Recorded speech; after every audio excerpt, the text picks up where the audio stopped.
Assalamualaikum Football United ringan amatiran ala gua. Selamat berakhir pekan bagi sobat Football United dimanapun berada. Semoga sehat-sehat selalu sekeluarga, murah-murah rezekinya. Pekan ini di hari Ahad jam 3 sore waktu Eropa atau di Indonesia berarti jam 9 malam. Waktunya cukup bersahabat. Ada pertandingan Liga Inggris antara Aston Villa menghadapi Manchester United. Kali ini gue ingin ngobrolin tentang previewnya.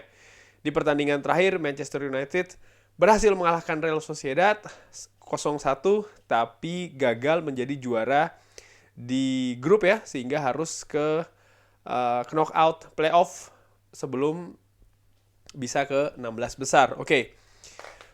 Jarak dari pertandingan Real Sociedad ke pertandingan menghadapi Aston Villa ini hanya 3 hari praktis.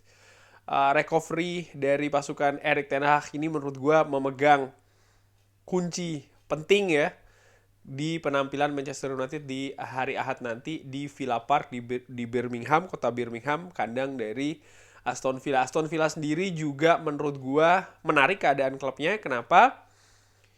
Beberapa waktu yang lalu memecat Steven Gerrard, lalu ada pelatih sementara. Nah, kemungkinan ketika menghadapi Manchester United, Unai Emery, pelatih Spanyol ini sudah bisa menangani Aston Villa. Pelatih tentu saja yang juga punya pengalaman di Liga Inggris sebelumnya bersama Arsenal. Setelah menurut gue di awal musim Aston Villa cukup tersyok-syok dengan Steven Gerrard, lalu sempat ditangani oleh pelatih caretaker ya. Penampilannya menurut gue tidak konsisten. Aston Villa ini sempat menang besar menghadapi Brentford, tapi kalah telak menghadapi Newcastle. Cukup menarik ini, gue nantikan bagaimana kiprahnya dengan pelatih baru lagi, Unai Emery. Biasanya tim itu kalau performanya lagi jelek, ganti pelatih, biasanya ada perubahan nih. Cuman Aston Villa juga atau Unai Emery langsung menghadapi ujian yang berat menurut gue, yaitu adalah menghadapi Manchester United yang trennya juga sedang positif ya. Di papan klasemen jaraknya cukup jauh nih, terpaut cukup jauh ya antara Manchester United dan Aston Villa. Manchester United ada di peringkat 5 dengan nilai 23, sementara Aston Villa ada di peringkat 16 dengan nilai 12. Jadi ada 11 poin jaraknya. Mencetak gol kebobolan juga cukup berbeda. Aston Villa 11 gol dari 13 pertandingan, Manchester United 12 pertandingan mencetak 17 gol. Angka kebobolannya juga Aston Villa lebih banyak daripada Manchester United. Di 5 partai terakhir, kalau di peringkat ya dari 5 partai terakhir, Manchester United berada di peringkat 4, sementara Aston Villa ada di peringkat 18. Terpaut cukup jauh nih, 7 poin jaraknya. Yang menarik juga adalah gol dan kebobolan. Manchester United 6, kebobolan 2. Berarti satu pertandingan rata-rata 1 gol. Kebobolannya sangat sedikit, dari 5 pertandingan hanya kebobolan 2. Sebaliknya Aston Villa 5 pertandingan mencetak 5 gol, berarti rata-rata satu pertandingan 1 gol juga. Kebobolannya nih 10. Di 5 pertandingan terakhir rata-rata kebobolan 2 gol. Ada permasalahan di lini belakang kalau menurut gue dari Aston Villa. Apakah ini sudah bisa diperbaiki dalam waktu singkat oleh Unai Emery? Nah, mari kita nantikan di hari Ahad. 5 partai terakhir, itu yang gue katakan ya, Aston Villa tidak konsisten. Sempat menang 4-0 menghadapi Brentford, tapi kalah telak menghadapi Newcastle 4-0. Sebelumnya menghadapi Fulham juga kalah telak ya, 3-0. Melawan Chelsea di kandang sendiri juga kalah 0-2. Sementara Manchester United cukup bagus raihannya, nyaris clean sheet di 5 pertandingan terakhir menghadapi Chelsea, kebobolan 1 gol, tapi itu juga dari titik penalti yang terjadi juga karena kecerobohan pemain sendiri ya kan, Scott McTominay. Ya, besar kemungkinan Unai Emery akan berada di benchnya Aston Villa. Pelatih baru ini menurut gue dia sudah punya pengalaman di Liga Inggris, di samping juga sebagai pelatih dari Spanyol, bukan tidak mungkin nanti akan ada sepak bola ciri khas Spanyol, di mana Manchester United biasanya kalau menghadapi tim dari Spanyol mengalami kesulitan. Tapi ya ini bukan tim dari Spanyol, ini adalah Aston Villa yang seperti gue katakan tadi sebelumnya sedang dalam performa yang tidak stabil, bahkan cenderung performanya ini tidak baik ya. Pemain yang harus diwaspadai ada Danny Ings yang sudah mencetak 3 gol, Leon Bailey pun juga demikian, Oli Watkins. Jadi 3 pemain penyerang ini harus diwaspadai karena tampak sangat mencolok sekali ya. Pemain yang bisa mencetak gol untuk Aston Villa. Kalau lini belakang dari Manchester United bisa tampil disiplin, tidak banyak melakukan kesalahan ya, tampil solid, gue yakin sih pertahanan dari Manchester United harusnya aman-aman saja. Di samping juga ada Casemiro sebagai breaker, semakin nyetel penampilannya, pun juga David De Gea di bawah Mistar yang penampilannya juga semakin baik dari menghadapi Real Sociedad ya kan, dan sebelumnya ketika menghadapi West Ham pun juga banyak melakukan penyelamatan gemilang. Ketika menghadapi Newcastle, formasi yang diturunkan oleh Aston Villa ini 4-2-3-1. Statistiknya Newcastle menguasai ball possession dengan cukup telak, total shots pun juga demikian, 20 berbanding 3, on target itu 7. Lihat, Aston Villa dari 3 shots tidak ada yang on target. Passing akurasi pun juga jelek ya, 74%. Sementara possession loss-nya ini ya Newcastle lebih banyak. Hanya saja gue melihat dari passing akurasi ya, kualitas Manchester United di atas kertas punya kualitas individu maupun juga kolektif yang lebih baik dari Aston Villa, terutamanya passing, melakukan possession dan juga dominasi. Ini menurut gue kalau Manchester United bisa melakukannya di Villa Park, maka punya peluang untuk meraih kemenangan. Karena ya itu tadi, ternyata Aston Villa di pertandingan terakhir ya, ketika kalah telak menghadapi Newcastle, ini tidak bagus-bagus banget. Manchester United selain punya kualitas passing yang lebih bagus, kualitas pressing pun juga menurut gue bisa dilakukan dengan cukup ketat. Hanya saja basicnya ini ada di kemampuan fisik. Nah ini bagaimana? Sementara Manchester United sendiri memiliki jadwal yang cukup ketat. Bukan hanya ketika menghadapi Real Sociedad dan juga menghadapi Aston Villa, tapi sebelumnya yang gue khawatirkan ini ada akumulasi. Ini sudah terlihat dari cederanya beberapa pemain inti dari Manchester United. Ya Rafael Varane ya kan. Yang terbaru tentu saja ada Anthony, ada Jadon Sancho, ada juga Anthony Martial yang bukan tidak mungkin karena ketatnya jadwal yang ada. Pun juga penurunan performa dari beberapa pemain Manchester United terlihat ketika menghadapi Real Sociedad. Gue curiga, salah satu asumsi gue adalah ya keadaan fisik dari para pemain Manchester United itu sendiri yang memang dari bulan Oktober kan jadwalnya sudah sangat ketat sekali dan ini akan terus berlangsung secara ketat. Pertemuan terakhir kedua kesebelasan itu gue lingkarin ya, karena itu di kompetisi resmi musim lalu berakhir dengan 2-2. Di mana pada saat itu Manchester United sudah sempat unggul 2-0, lalu tampil kendor, Coutinho masuk, merubah jalannya pertandingan, Manchester United tampil ceroboh, lini belakang tidak konsentrasi, rapuh, tidak fokus, akhirnya Aston Villa berhasil menyamakan kedudukan 2-2, seri berasa kalah. Nah, menurut gue ini juga salah satu kunci, tampil di Villa Park, Aston Villa tentunya juga ingin bangkit dari keterpurukan, fokus. Itu menjadi hal yang harus dilakukan utamanya bagi lini pertahanan Manchester United. Jangan diulangi apa yang terjadi musim lalu ya. Nah ini yang gue katakan jadwal dari Manchester United sebelum Piala Dunia ini ada 3 pertandingan lagi. Menghadapi Aston Villa 2 kali di 2 ajang yang berbeda ya. Setelah ini bertemu lagi di Old Trafford, di Carabao, dan terakhir nanti menghadapi Fulham. Yang menurut gue ini sangat krusial. Gue harapkan Manchester United mampu meraih hasil maksimal sehingga sebelum Piala Dunia nanti atau ketika jeda Piala Dunia yang kurang lebih 1,5 bulan, posisi Manchester United ini tetap di atas. Nanti ketika mulai lagi di bulan Desember, ada rasa percaya diri dari para pemain Manchester United. Sebagai modal menurut gue nanti ya di bulan Desember setelah Piala Dunia bulan Januari, di mana menurut gue kompetisi akan semakin ketat lagi. Jadi Manchester United sudah punya modal ini untuk menghadapi ketatnya persaingan di Liga Inggris, Liga Premier. Ini pemain yang absen, Anthony Martial, lalu Anthony Martial, Jadon Sancho masih tanda tanya, Rafael Varane dan juga Bruno Fernandes yang terkena akumulasi kartu kuning. Ini tidak bisa main di Villa Park. Jadi Erik ten Hag harus memutar otak ya, mencari siapa yang bisa menggantikan posisi dari Bruno Fernandes yang gua nilai sampai dengan sejauh ini duetnya ya di lapangan tengah dengan Christian Eriksen ini membuat daya kreasi dari Manchester United semakin bagus dibandingkan dengan musim lalu. Ada beberapa kesempatan Christian Eriksen bermain, Bruno Fernandes tidak bermain, ataupun kebalikannya, Bruno Fernandes bermain, Christian Eriksen tidak bermain. Gua melihat ada perbedaan kreasi di lini tengah. Visinya berbeda, konsentrasinya pun juga demikian.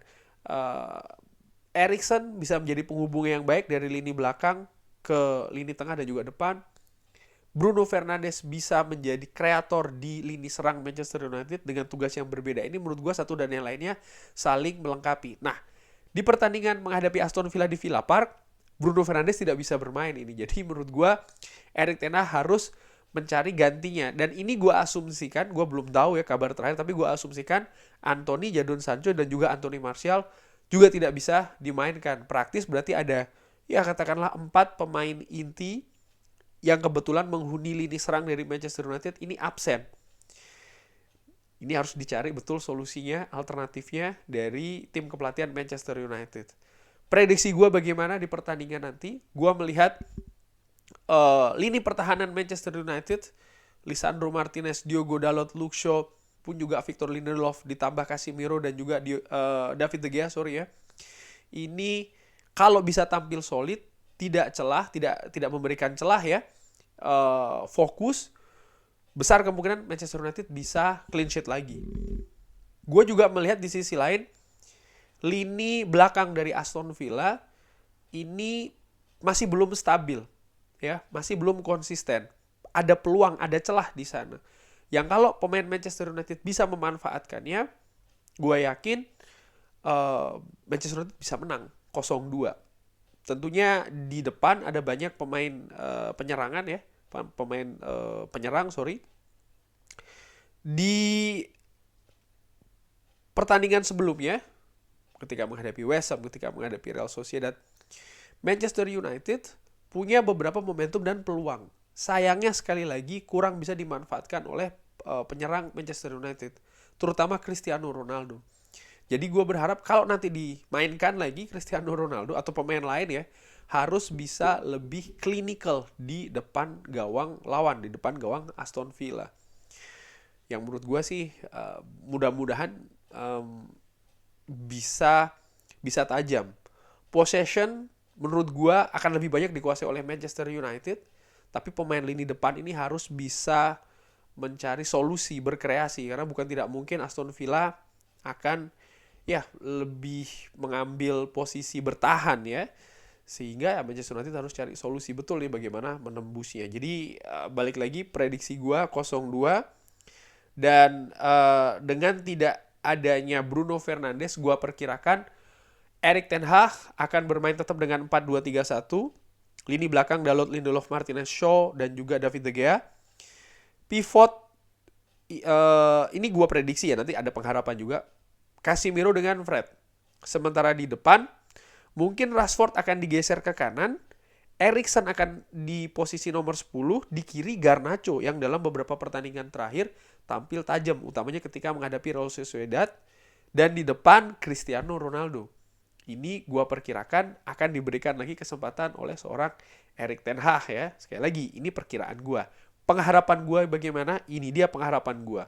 4-2-3-1, Dalot, Lindelof, Martinez, Shaw, di belakang David De Gea. Di pivot, tetap Eriksen dan Casemiro. Gue pikir Aston Villa, karena tampil di kandang sendiri, mereka punya kemungkinan melakukan pressing yang tinggi juga. Di mana di pertandingan sebelumnya ketika menghadapi Real Sociedad terlihat pemain Manchester United kesulitan ini kalau pemain lawan melakukan pressing tinggi. Fred gue nilai lebih punya kelemahan di sisi tersebut ketika dia di-press.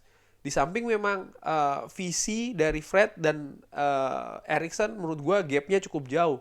Kita butuh pemain penghubung dari lini belakang ketika kita ingin build up serangan.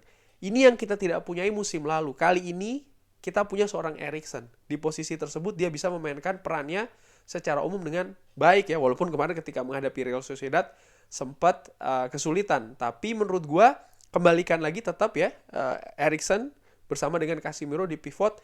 Nah, untuk lini serangnya atau gelandang serangnya ya, termasuk juga pemain sayap serang, tanpa seorang Bruno Fernandes di tengah di posisi nomor 10, gue pikir seorang Donny van de Beek. Ya, kita tidak punya banyak pilihan. Donny van de Beek juga salah satu pemain yang bisa bermain di posisi nomor 10. Tentu saja dengan kemampuan dan juga karakter permainan yang berbeda dengan Bruno Fernandes. Di mana Bruno Fernandes lebih punya daya kreasi, sementara Donny van de Beek lebih punya daya jelajah yang cukup baik ya, utamanya di daerah pertahanan lawan. Kemarin ketika menghadapi Real Sociedad tidak banyak supply bola ke Donny van de Beek. Dan ini salah satu dalam tanda kutip kekurangan dari Donny van de Beek. Kalau tidak ada bola atau supply bola yang bagus ke Donny van de Beek ya dia tidak akan banyak terlihat. Nah, gue harapkan di pertandingan menghadapi Aston Villa ini bisa diperbaiki. Supply bola ke Donny van de Beek. Lalu di kanan dan di kiri. Di sebelah kiri Garnacho yang memang beberapa pertandingan terakhir tampil bagus. Sementara di kanan Anthony Elanga. Kenapa gue menempatkan Anthony Elanga? Ketika menghadapi Real Sociedad, Diogo Dalot ini jarang naik ke depan. Lebih banyak menunggu di belakang, memperkuat pertahanan.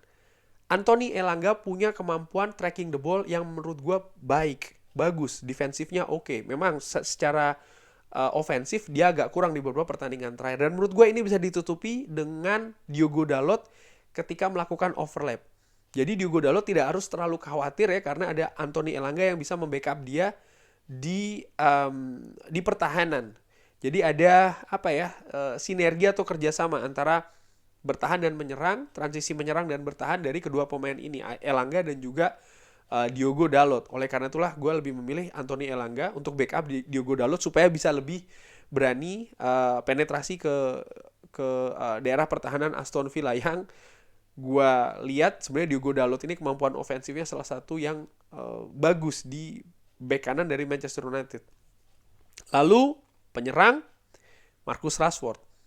Cristiano Ronaldo di 2 pertandingan terakhir sudah diberi kesempatan di pertandingan menghadapi Real Sociedad kurang maksimal. Memang mungkin supply juga kurang maksimal, tapi menurut gue kita butuh penyerang yang bisa memanfaatkan setengah atau bahkan sepertiga peluang di pertandingan. Cristiano Ronaldo memberikan assist sangat baik kepada Garnacho, tapi dia sendiri juga gagal mengeksekusi peluang one-on-one dengan kiper. Bola lobnya di akhir babak pertama gagal menemui sasaran. Ketika menghadapi West Ham, 6 shots dari Cristiano Ronaldo, hanya 1 yang on target. Jadi menurut gue, kita membutuhkan kemenangan ya. Jadwal juga masih ketat ini. Ada nanti setelah ini juga menghadapi Aston Villa di Carabao, dan terakhir menghadapi Fulham di Craven Cottage di London. Jadi menurut gue harus diatur. Masalah fisik juga menurut gue, khususnya dari Cristiano Ronaldo ya, dengan amatiran ala gue nih, memang ada penurunan. Ketika menghadapi Real Sociedad, dia sempat tracking the ball ya kan, melakukan pressing di daerah sendiri. Tapi setelahnya dia berjalan. Pergerakannya jadi agak menurun, berkurang. Sepersekian detik setelah dia melakukan hal tersebut. Jadi gue menilai bisa jadi memang ada penurunan fisik.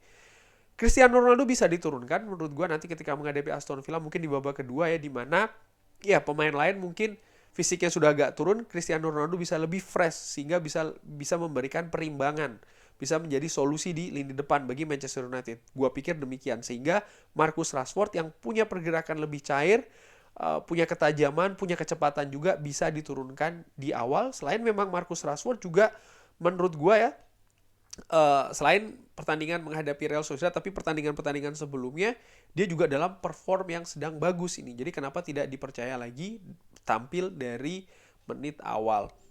Kurang lebih demikian. Tadi gue sudah berikan prediksi, gue sudah sampaikan juga ya pengharapan gue dari formasi yang diturunkan untuk hari Ahad. Sekarang gue ingin tahu bagaimana menurut Sobat Football United prediksi skornya, bagaimana formasi dan juga komposisinya yang diinginkan. Drop di kolom komen. Terima kasih sudah menyaksikan. Jangan lupa like, sholat, subscribe. Wassalamualaikum warahmatullahi wabarakatuh.